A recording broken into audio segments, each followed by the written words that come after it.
The tropics are quiet. What else is new this season, right? And likely to stay quiet for the next 5 days. But there are now two areas of interest that I'm watching. From the Storm Center, I'm Jeff Huffman.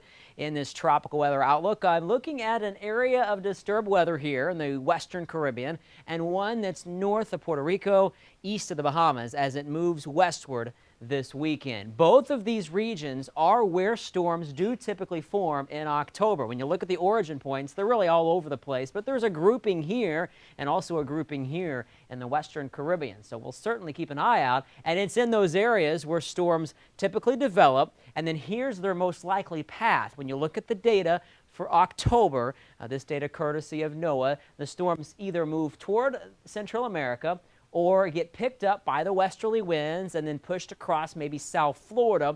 Also, if storms develop here north of the Greater Antilles, they likely recurve out to sea. It's because the winds typically in October and November are very strong aloft out of the west because of that jet stream. We certainly have a disturbance here, a broad area of low pressure, but it's moving to the west toward Honduras and Costa Rica. So development here highly unlikely. This is the European model on Future Track, and you can see that second area of interest showing up here, but that's largely an upper level area of low pressure.